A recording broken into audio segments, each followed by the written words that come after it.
오늘은 선배들의 공부법이라 그래서 이제 선생님하고 한 2, 3년 전에 공부했던 여러분들의 선배, 그래서 이제 이서진이라는 학생이고 학교는 공부 엄청 열심히 했어. 그래서 고려대학교 건축사회 환경공학과를 지금 다니고 있고 이제 2학년 끝났지. 근데 이제 겨울방학을 맞아서 공부를 어떻게 하면 되게 좋을지, 공부가 좀 힘들 때는 어떻게 했었는지 선생님이 되게 얘기를 많이 해줘도 너네들은 그럼 선생님이니까 그렇잖아요 라고 얘기를 되게 많이 하잖아. 그래서 직접 너네랑 그렇게 많이 차이가 안 나네 한번 선배한테 한번 들어보고, 아, 저 사람은 저럴 때 이렇게 공부했구나, 이런 생각으로 공부를 했구나 라는 생각을 한번 잘 들어봐 줬으면 좋겠어. 박수로 한번 모셔볼까?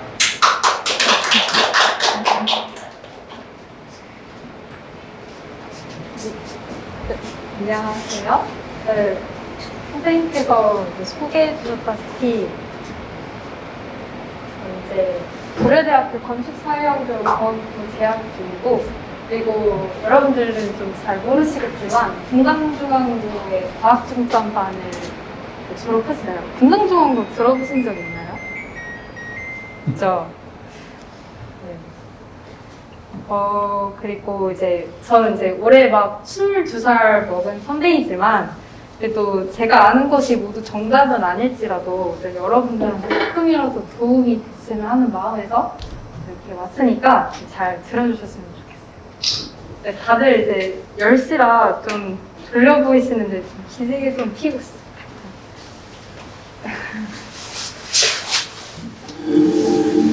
이제 코로나 때문에 많은 분들이 직접 오시진 않았지만 실례지만 여러분들에 대해서 좀 알아보고 싶은데, 혹시 꿈이 있는 학생은 있을까요? 혹시 아직 없나요? 그러니까 그 꿈이 있다라는 친구 있나요? 꿈은 있으실까요?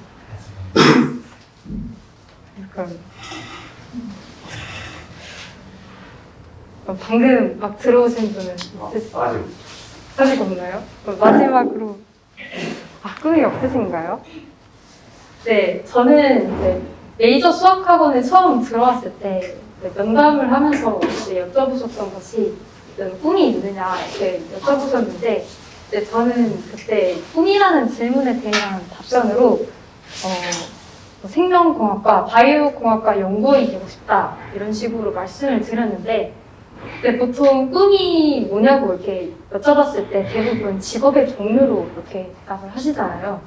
근데 꿈은 좀 넓게 보면 그런 직업 같은 것이 아니라 예를 들어서 저는 의미 있는 삶을 사는 사람이 되고 싶다, 아니면 무슨 일을 하더라도 앞으로 행복한 인생을 살 줄 아는 사람이 되고 싶다, 아니면 뭐 특정 직업이 아니더라도 하고 싶은 공부하면서 연구하는 사람으로 살고 싶다, 세상에 영향력이 있는 사람이 되고 싶다, 이런 것이 이제 꿈이 되는 거죠. 꼭 직업의 종류라는 게 꿈이 아니고. 그러면 꿈은 아니더라도 이제 장래희망이 있는 분 있을까요? 다른 질문에도 혹시 답이 없으실까요? 장래희망 있으신가요? 조금이라도 생각한 거 있을까요?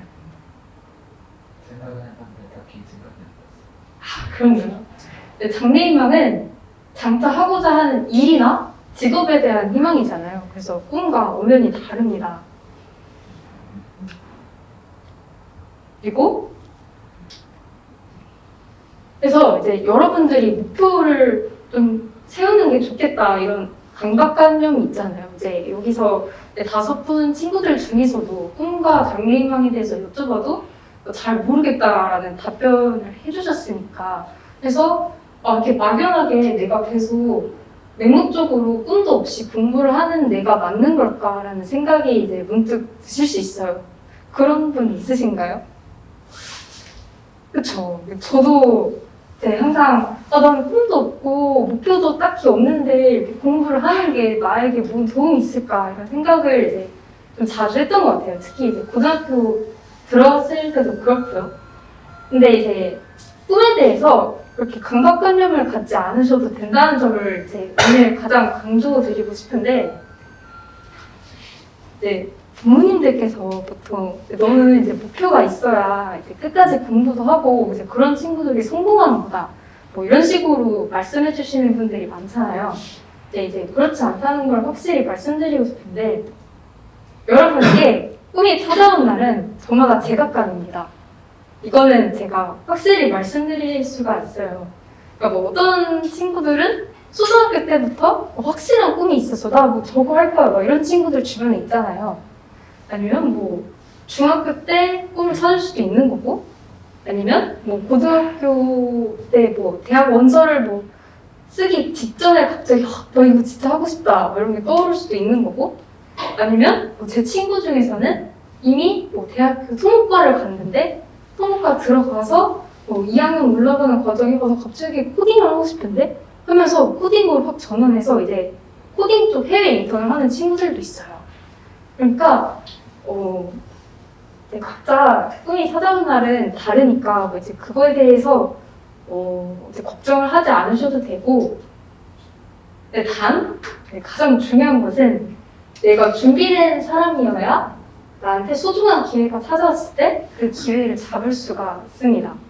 이제 말씀드렸다시피 내가 하고 싶은 일이 뭔지 떠오르는 순간이 다 다르기 때문에, 그래서 그 순간이 찾아왔을 때, 아니면 내가 좋은 기회가 찾아왔을 때 그 기회를 잡기 위해서 지금 여러분들이 준비된 사람이 되기 위해서 공부를 하고 있는 거죠.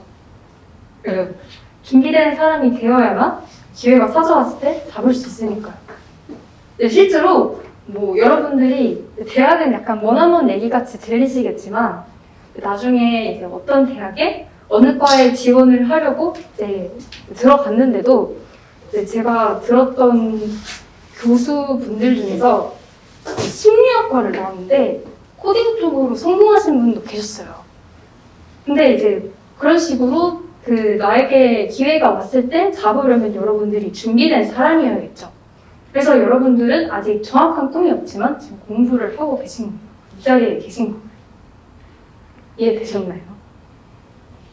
그래서 그거에 대해서 걱정하지 않으셔도 되고, 그다음에 이제 두 번째로 여러분들 마음가짐에 대해서 생각을 해봅시다. 인생은 롤러코스터라는 제목을 띄워놨는데 대충 어떤 느낌인지 아실 것 같죠? 네, 제 인생은 롤러코스터였습니다. 그래서 이게 이제 중학교 때부터 더 그려져야 하지만 한 고3까지의 인생 롤러코스터를 제가 한번 그려왔어요. 딱 대충만 봐도 여기 이게 3개 정도 큰 굴곡이 있죠? 이제 저기 첫 번째 큰 굴곡 전까지는 이제 중학교였고, 그다음에 고등학교에 처음 와서 첫 시험을 봤을 때 한 번도 받아보지 못한 등수를 이제 받았어요. 왜냐면 다른 학교에 왔고 출제 경향이 달랐으니까요. 근데 중학교 때 고등학교에 바로 이제 올라가면서 첫 시험을 좀 나가는 경우가 있는 것 같아요. 근데 솔직히 말씀드리자면 중학교 때는 전교권 한 1, 2, 3등에 들다가 고등학교 때 가서 한 57등 정도를 맞았어요. 그러니까 꽤 큰 굴곡이었죠. 그러다가 이제 여기 보시면 거의 뭐 에버랜드 T-익스프레스급으로 큰 내리막길이 보이는데, 이제 저 때는 제가 메이저 수학학원에 오기 바로 직전 수학 시험이었는데, 제가 약간 이제 시험을 이제 몇 번 보다 보니까 좀 극복을 하고 나서 제가 자만을 해서 공부를 덜 했던 것 같아요. 그래서 이제 시험을 엄청 많이 못 봤고요. 여러분들이 생각하는 이상의 상상으로 못 봤고, 기만이라고 하지 않을 정도로 못 봤고, 이제 그래서 저 때는 제가 내신을 항상 준비했었는데, 저 시험을 보고 나서 이 굴곡을 한번 겪고 나서 나는 이제 내신을 이제 절대 못 쓰겠다. 이제 내신으로는 원하는 대학에 절대 못 가겠다라고 이제 확신을 했을 정도인데, 그래도 저는 그때 어떻게 생각을 했냐면, 일단 내가 지금 받은 점수는 모르겠고 일단 이제 다음을 기약하고 다음을 준비하자라는 생각을 했어요.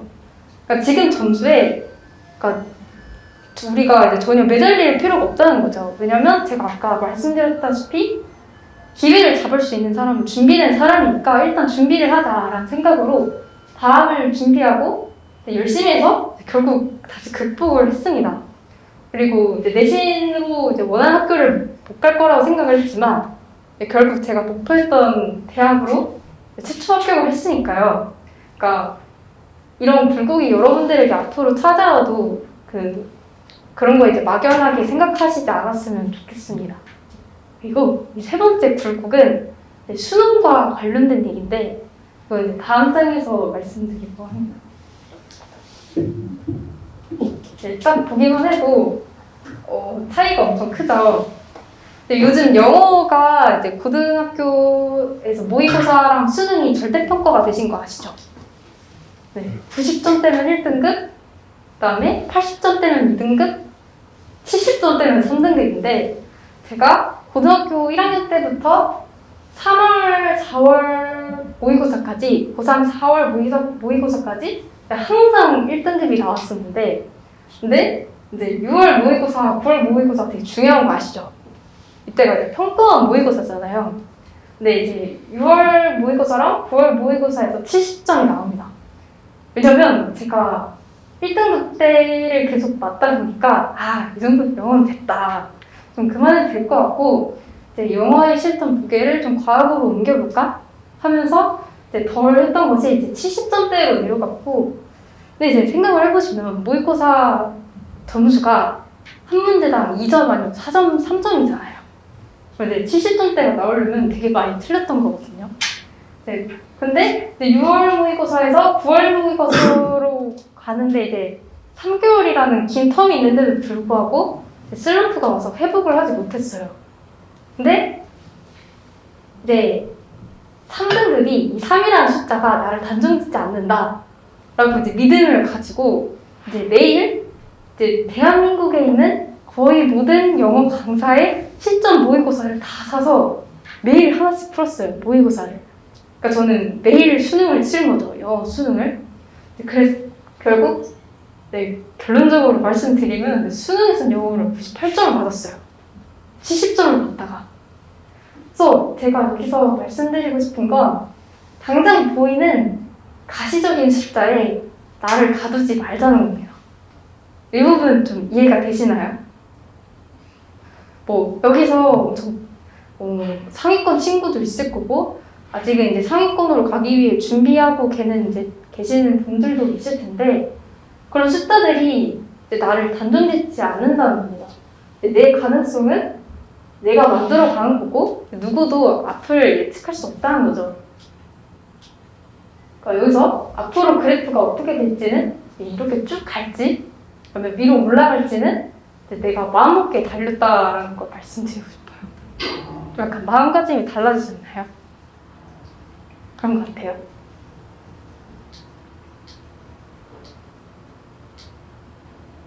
네, 그리고 당신의 마음가짐 차트에서 징크스라는 말씀을 드릴 텐데 여기는 좀 간단하게 넘어가볼까 하는데 징크스라고 하면 저는 이거 어머니한테 들었던 말이에요. 제 징크스는 아니고 어머니 징크스였겠죠. 초등학교 6학년 마지막 시험 성적이 중학교 성적이다 이렇게 말씀을 하셨어요. 하필이면 못 봤는데 그리고 나는 맨 앞줄에서 시험을 하고 망하더라고요. 제 징크스입니다. 이런 말 이제 어른들이 많이 하시잖아요. 첫 모의고사 성적이 수능까지 간다. 이것도 들었습니다. 그리고 이거는 저의 가장 강력한 징크스인데 비 오는 날 원래 공부가 좀 잘 안 되더라고요. 그런데 제가 이제 그 주말에 집에 방에만 있으면서 이제 공부를 했는데 비가 오는지 모르고 그날따라 공부가 너무 잘 되는 거예요. 그래서 나와보니까 비가 오더라고요. 그래서 징크스는 비과학적이구나 라는 걸 떠올렸는데 이런 징크스들이 하나하나씩 떠올리게 되면 자꾸 그런 틀에 나를 가두게 돼요. 그러니까 어떤 틀에 자신을 가두시지 않으면 좋겠고 혹시 징크스 있는 분 있나요? 징크스 있으세요? 네, 나만의 징크스 있으신가요? 없어요? 그러면 다행이에요. 그럼 간단하게 넘어갈게요. 이제 여태까지는 뭐 어떻게 마음가짐을 가져야 할지 아니면 뭐 나는 누구인가에 대해서 좀 생각을 하면 좋겠다라는 제안을 드렸다면 좀 추상적인 얘기였는데 좀 구체적으로 우리가 어떻게 공부를 해야 할지에 대해서 좀 말씀을 드리고 싶어요. 네, 이제 제가 말씀드린 거는 뭐 제가 뭐 이렇게 큰 인생을 살아온 건 아니지만 그래도 먼저 좀 시행착오를 겪고 이제 이런 것이 좀 낫겠다라고 들어서 이제 제가 공부를 한 6년 동안 제 마음속에 새겼던 것들을 좀 농축해서 말씀드리는 거니까 다 기억해 주셨으면 좋겠어요. 첫 번째로 여러분만의 공부법이 있는지 나만의 습관, 루틴이 있는지 좀 살펴보셔야 돼요. 예를 들어서 우리가 수학 공부를 할 때 문제를 많이 풀어보는 이유가 문제 풀이별로 이런 유형이 딱 나오면 이렇게 풀어야지라는 나만의 루틴이 있잖아요. 그렇죠? 근데 그 루틴이 시험장에 가서도 실전에서 그대로 루틴이 나오려면 우리가 많은 경험을 해야 되잖아요. 그래서 어떤 유형별로 루틴이 있듯이 과목별로도 루틴이 있으셔야 돼요. 예를 들어서 내가 한국사 내신 공부는 5주 전부터 매일 10장씩 읽고 3주 전부터 암기를 하자.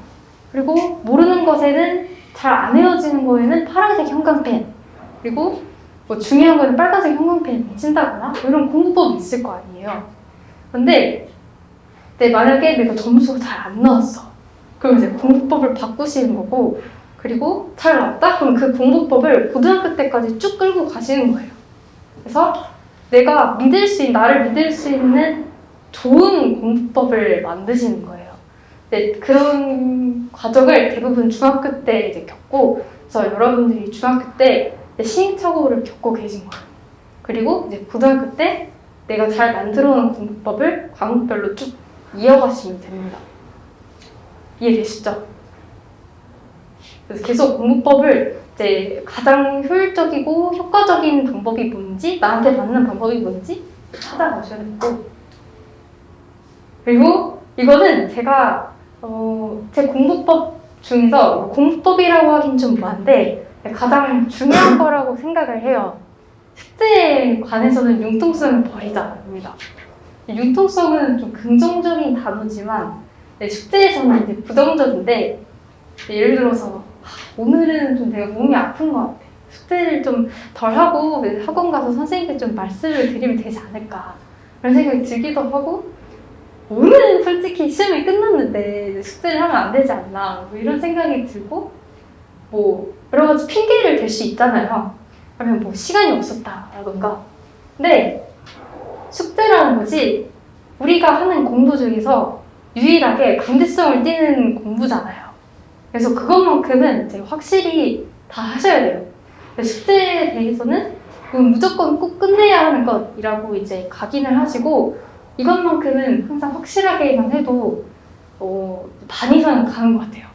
숙제에 대한 태도를 어떻게 갖느냐가 좀 결과를 좀 다르게 가져오지 않나 이런 생각이 들어요. 숙제 열심히 하시나요? 그렇죠. 그럼 훌륭합니다. 그 다음에 합리화 근원 지금부터 라는 타이틀인데요. 방금 직전에 한 것과 좀 비슷한 내용인 것 같은데, 포커스를 이 지금부터라는 네 글자에다가 좀 둡시다. 여러분들이 오늘 동기부여를 많이 받고 가실 거 아니에요. 근데 집에 와서 오늘은 좀 동기부여를 받았으니까 오늘 열심히 해야 될 것 같아. 이런 생각이 드시고, 집에 가면 대충 뭐 1시 45분 정도 됐다고 합시다. 그래서 1시 45분에 딱 책상에 앉아서 공부를 하려 하는데 45분은 좀 마음에 안 들어. 2시부터 딱 해야겠다 이러잖아요. 그러면 잠깐 유튜브 좀 몇 개 볼까? 유튜브 보는데 막 오킹TV 새로 나오는 영상이 있어요. 또 들어서 보잖아요. 그러다 보니까 2시에 시작하려 했는데 2시 13분이 되어 있어요. 13분은 좀 마음에 안 들잖아요. 딱 깔끔하게 2시 반에 시작해야겠다. 이렇게 하다 보면 이제 무한히 굴레란 말이에요.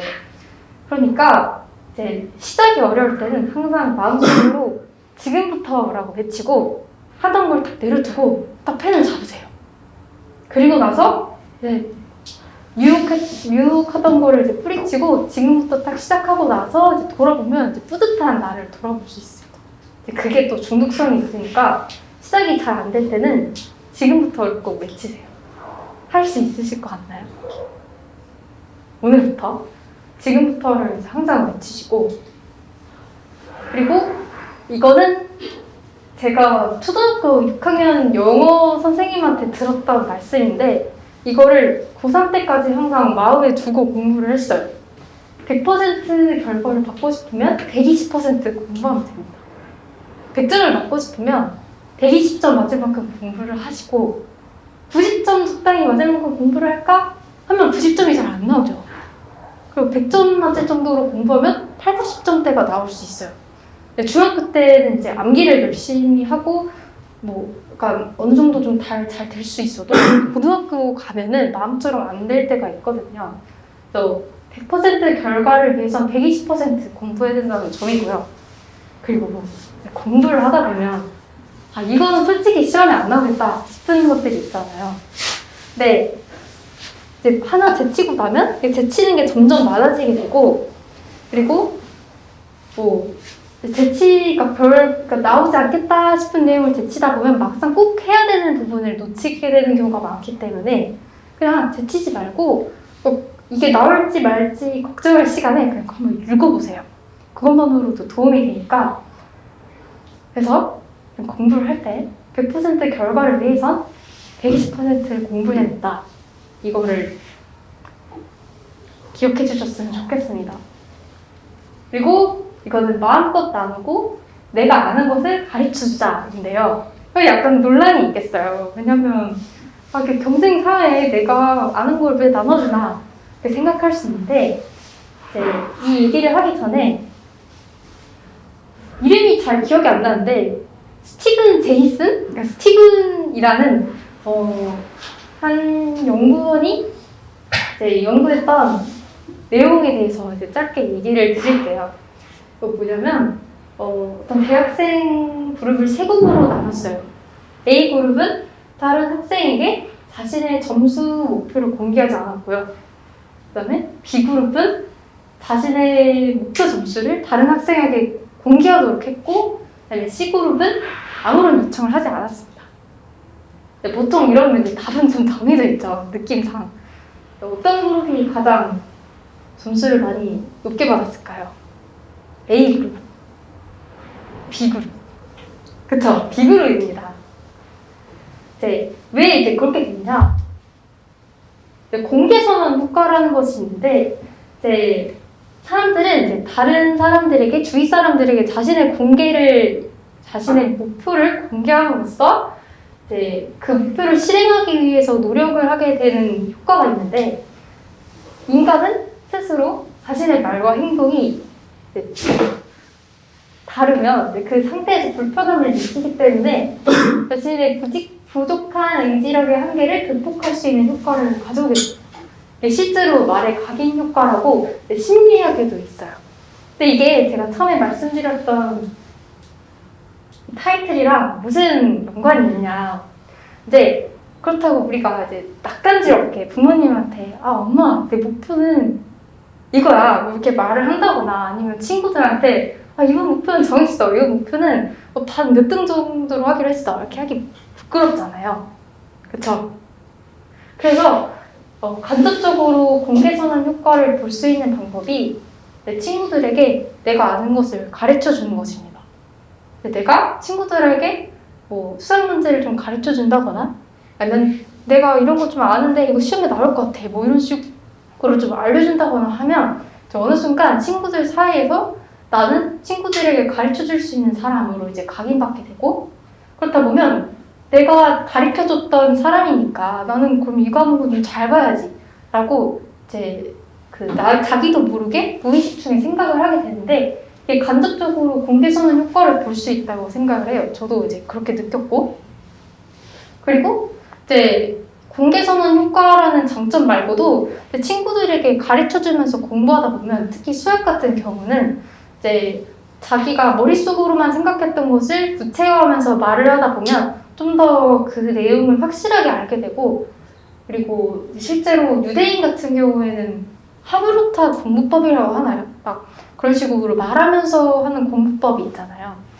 근데 뭐 그렇기도 하고, 이제 집에 가서 이제 혼자 공부하면서 이거는 친구들이 나한테 좀 물어볼 것 같은데 막 이러면서 그 자기도 모르게 그 문제의 중요성 같은 걸 이제 따지고 있어요. 그리고 이거 물어볼 수도 있으니까 내가 좀 확실하게 공부해야겠다. 뭐 이런 효과를 이제 톡톡히 볼 수 있고, 저는 이제 학창 시절 중고등학교 때 되게 도움을 많이 받았던 것 같아요. 가르쳐 주는 것들이. 그리고는 마지막으로 공부할 시간을 정하지 말고 공부할 양을 정하자입니다. 여러분은 보통 시간을 정하나요? 양을 정하나요? 나는 시간을 정한다. 양을 정한다. 이미 잘 하시고 계시네요. 저는 이제 한 고1, 고2 때까지만 해도 오늘은 수학 3시간, 영어 2시간, 한국사 1시간 이렇게 할까? 이랬는데 그러지 말고 수학 3시간 동안 내일 모레 수학 학원을 가니까 오늘까지 뭐 수학 숙제 반 7장 정도 하고 2시간 동안 뭐 영어 내신 공부 지금 5개 정도 하자. 뭐 이런 식으로 구체적으로 이제 계획을 세우시면 좀 더 효율적으로 시간을 사용하실 수 있는 것 같아요. 근데 여러분들은 이미 잘 하시고 계신 것 같고, 슬라이드는 이게 마지막인데 좀 마지막으로 좀 농축된 팁을 알려드리자면, 저는 이 팁을 고3 한 수능 6개월 전에 들었던 팁이라서 이제 늦게 알았지만, 제가 원래는 좀 이렇게 공부를 하고 나서 만족감을 느껴야 되는 스타일이었는데 좀 많이 했다라는 느낌을 받고 자는 게 좋잖아요. 그래서 최대한 좀 많은 공부를 했어요. 하루 동안에. 과학도 하고, 물리도 하고, 화학도 하고, 수학도 하고, 영어도 좀 봤다가, 국어도 약간 몇 개 봤다가 이런 식으로 이제 공부한 과목 수가 많은지 많이 한 것 같은 느낌이 들었던 거죠. 그런데 이제 그러지 말고 딱 하루 동안 최대 2과목, 과학, 수학 이렇게 찐득하게 공부를 하세요. 그러니까 이제 확실히 이제 그거를 이제 3개월 동안 좀 이렇게 지속하다 보니까 좀 공부 효율이 확 달라지는 게 느껴지더라고요. 그래서 많은 과목을 공부하지 마시고 하루 동안에 그 소수 과목을 찐득하게 하자. 이거 기억하셨으면 좋겠습니다. 이거는 제가 한 일주일 전에 분당중앙고를 다니까 이제 분당에 사는데 분당 하늘을 찍은 거예요. 그래서 제가 하늘을 올려다봤을 때는 별이 한 6, 7개 정도밖에 안 보였는데 사진을 찍고 그 대비 조절하는 거 있잖아요. 대비 조절하고 밝기 조절하니까 거짓말 안 치고 핸드폰으로 보면 30-40개가 찍혔어요. 그러니까 별은 그 자리에서 항상 빛나고 있는데 미세먼지나 구름 때문에 좀 안 보이는 것 뿐이죠.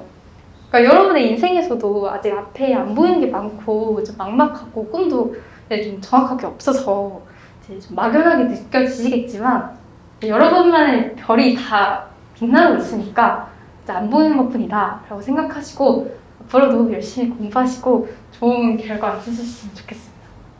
감사합니다. 어때요? 이렇게 들어보니까 조금 나만 그런 거 아닐까라는 고민을 했던 게 조금씩은 누구나 하는 고민이겠다라는 생각이 좀 드나요?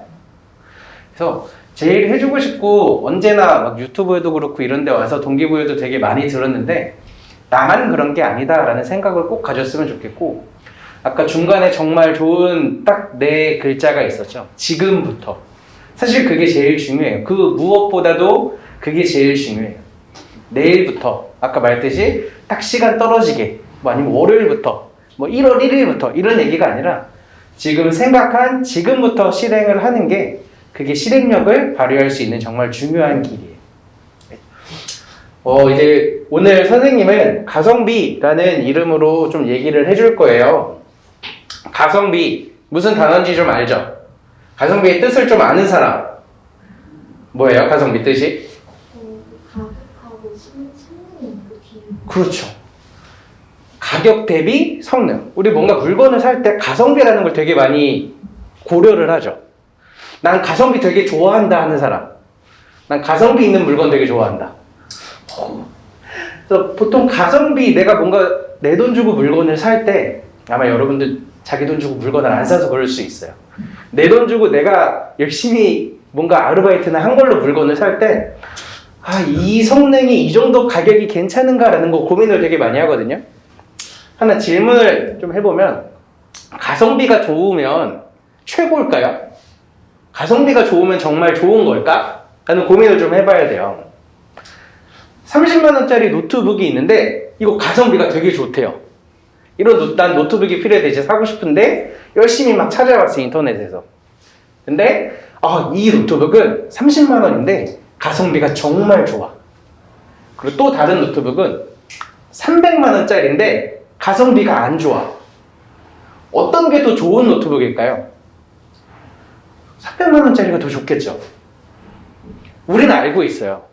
더 많이 지급을 하면 물건의 성능이 훨씬 더 좋을 거다라는 기대를 하죠. 가성비는 말 그대로 내가 똑같이 10,000원에 대한 가치라고 생각을 했을 때 그 성능이 조금 떨어질 뿐이지 전체적인 합의 성능은 훨씬 더 좋거든요. 그런데 이 얘기를 갑자기 왜 하느냐?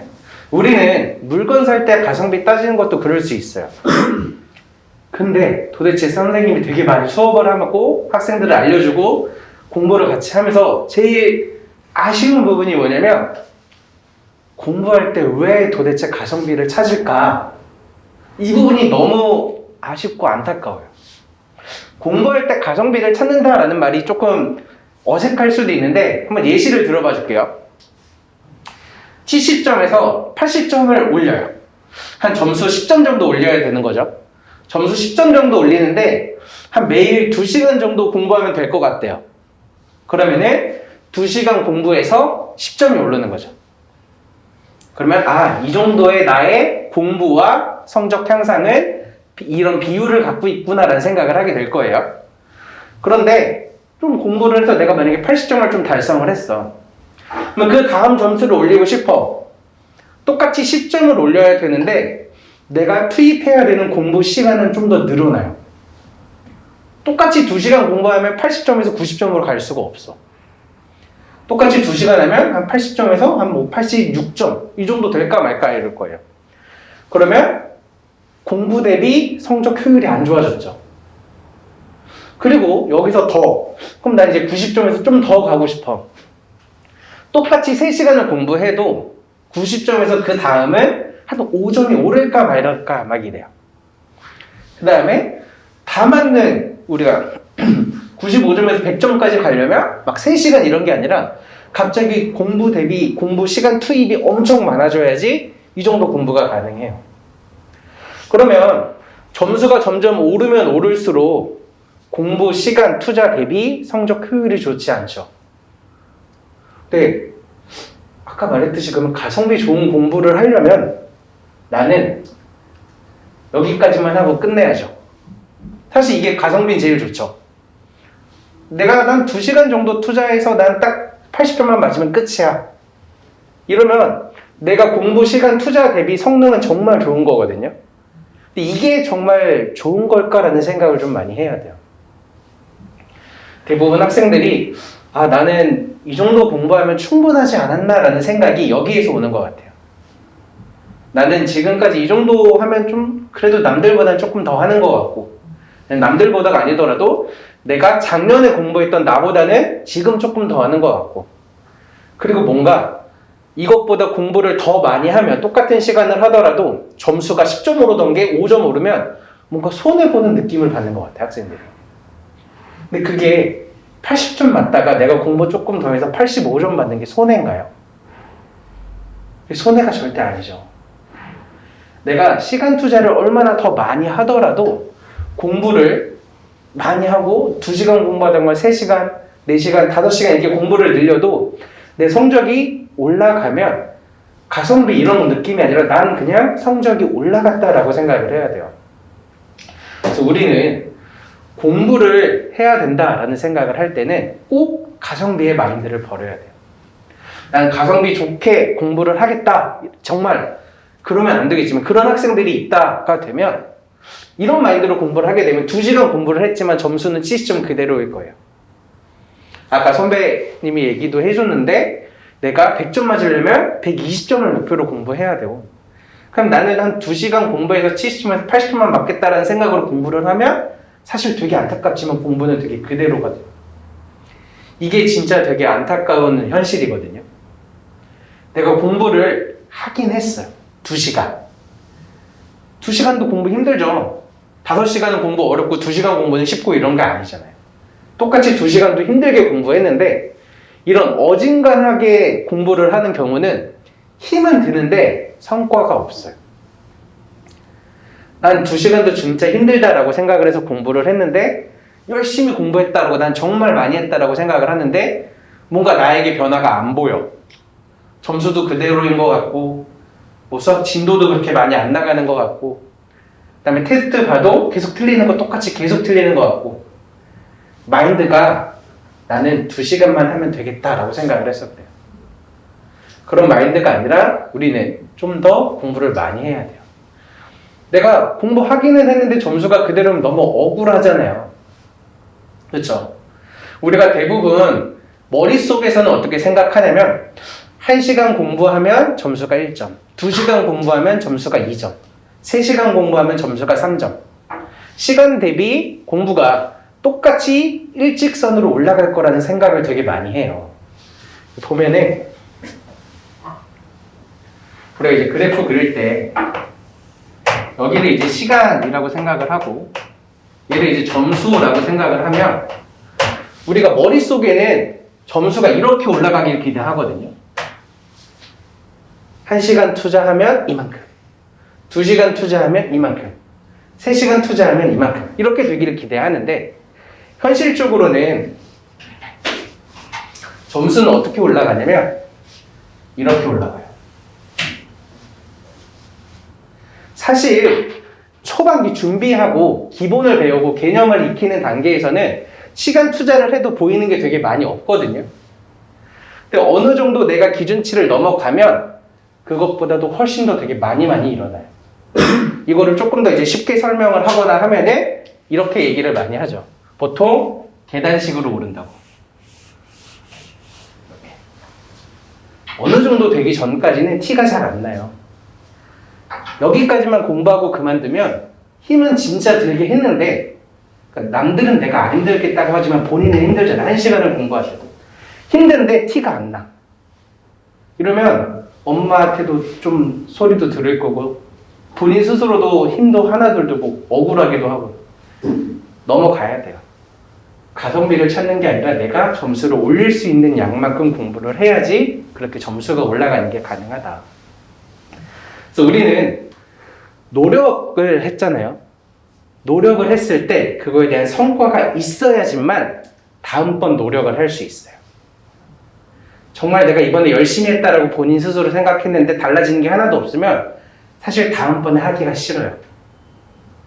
이번 겨울방학 그냥 대충 뭐 학원 다니면 되겠지, 학원에서 주는 숙제 그냥 어느 정도만 하니까 하면 되겠지라는 생각으로 하루에 1-2시간만 그냥 공부를 하면 방학 기간 분명히 힘들 거예요. 본인 스스로 놀았다는 생각도 안 들 거고 난 열심히 했다는 생각이 들 텐데 성적은 그렇게 안 바뀌었어. 그러면 다음번 여름방학, 겨울방학에 다시 한번 노력하기 힘들 거예요. 그러면 여러분들 생각 속에는 나는 공부해서는 잘 안 될 것 같아 라는 생각이 콤플렉스로 생기는 거예요. 그런 생각이 안 들게 우리는 성과를 일으킬 만큼 정말 노력을 많이 해야지 나도 하면 되네 라는 생각을 하게 되는 거고 나도 하면 되네 라는 생각이 있어야지 다음번 공부를 되게 많이 하는 시간에서도 그만큼 시간 투자를 많이 할 수 있어요. 쌤이 지금 컴플렉스 같은 이라는 말을 되게 했는데 이게 되게 중요한 단어예요. 내가 학창 시절에 공부로 인한 컴플렉스는 절대 없어야 돼. 선생님은 이렇게 생각하거든요. 선생님은 물론 좀 재수없어 보이겠지만 공부 되게 잘했어요. 중학교 때도 잘하고 고등학교 때도 잘하고 대학교 때도 잘했어요. 그래서 선생님은 공부에 대한 컴플렉스가 전혀 없거든요. 이게 무슨 말이냐? 내가 무언가 처음 접하는 게 있어도 선생님 별로 두려워하지 않아요. 왜냐면 내가 공부하면 나도 이거는 할 수 있어. 되게 처음 보는 것들이라도. 내가 생전 처음 갑자기 선생님 아까 뭐 코딩을 갑자기 하고 싶다. 그러면 내가 이걸 할 수 있을까라는 선생님 두려움이 1도 없거든요. 왜? 선생님은 그동안 공부하면 이룰 수 있다는 걸 노력을 되게 많이 했기 때문에 체험을 했거든요. 그러면 아무리 처음 하고 아무리 어려운 것도 나는 공부하면 할 수 있을 거야 라는 접근을 하기 때문에 두려운 게 하나도 없는데, 우리가 가성비만 계속 따지고 내가 성과가 없는 노력만 한 학생들은 내가 해서 될까? 해도 안 될 것 같다라는 생각이 되게 많이 들면, 공부뿐만 아니라 앞으로 모든 처음 접하는 거에 있어서 두려움에 항상 살 거예요. 그렇게 기대하지 않거든요. 자신 있게 내가 하고 싶은 거 언제든지 난 배우면 할 수 있어, 공부하면 할 수 있어 라는 마인드를 탑재하려면 공부를 정말 많이 해야 되겠죠. 우리 한번 다시 이 질문을 해볼게요. 가성비 있게 2시간 할래요? 정말 빡세게 5시간 할래요? 되게 빡세게 5시간을 하는 거를 내가 손해보는 게 아니다라는 생각을 해야 돼요. 성과도 확실하게 많이 나올 거고, 그로 인해서 자신감도 생길 거고, 그런 자신감에서 내가 졸업하고 뭐 대학교 가고 대학교도 졸업하고 어떤 일을 하고 내가 처음 접하는 상황에서도 자신감 있게 행동할 수 있어요. 나는 배우면 돼. 나는 공부하면 돼. 이런 마인드가 꼭 필요하기 때문에 단순히 지금 성적 올리는 것도 정말 중요하고 여러 가지가 중요하지만 공부는 성과가 있을 때까지 공부를 해야 한다. 그러기 위해서는 이제 앞으로 절대 공부할 때는 가성비를 찾지 말자. 꼭 기억해 주세요. 나는 적당히 공부하고 적당히 점수 받아야지. 적당히 공부하고 힘들긴 한데 점수는 안 나와요. 정말 많이 공부할 생각을 하고 하면 됩니다. 지금 생각을 좀 들겠죠. 나는 정말 빡세게 5시간을 할 수 있을까? 모두 할 수 있어요, 정말. 누군 할 수 있고 누군 할 수 없고 이렇게 태어난 게 아니거든요. 내가 정하면 돼요. 난 오늘부터 5시간 공부하는 사람이야. 난 이번 방학부터 매일 5시간 공부하기로 했어. 나 스스로 정하고 아까 말했듯이 지금부터 하면 할 수 있어요. 오늘 내일 하다가 좀 힘들어서 하루 쉬었어. 그러면 역시 난 안 돼 라고 생각하는 게 아니라 하루 쉬고 다음 날부터 그래 오늘부터 또다시 작심삼일을 30번 하면 90일 동안 한 거거든요. 계속 많이 하면 돼요. 누군 하고 누군 못하고가 아니라 나는 오늘부터 그렇게 하기로 했어 라는 선언을 하고 본인 스스로 생각을 하면 충분히 누구나 할 수 있습니다. 우리 이렇게 열심히 학원에서도 많이 보는데 선생님 정말 한 명 한 명 다 응원하고 충분히 다 할 수 있는 사람이라고 생각하거든요. 이것만 당장 오늘만 봐봐요. 토요일 날 아침 10시에 여기 와서 이걸 내가 공부를 듣겠다라는 생각으로 마인드로 왔잖아요. 이런 마인드만 돼도 충분히 여러분들은 할 수 있을 거라고 생각을 합니다. 그래서 이번 겨울방학에 정말 열심히 공부 많이 하고 달라진 나의 모습을 보면서 자신감도 되게 많이 얻어가고 다음 학기 첫 시험도 되게 잘 보면서 역시 나는 할 수 있는 사람이었구나 라는 마인드를 꼭 느껴봤으면 좋겠습니다. 오늘 토요일 오전에 이렇게 힘든데 졸린 몸 이끌고 와주셔서 정말 감사합니다. 수고했어요.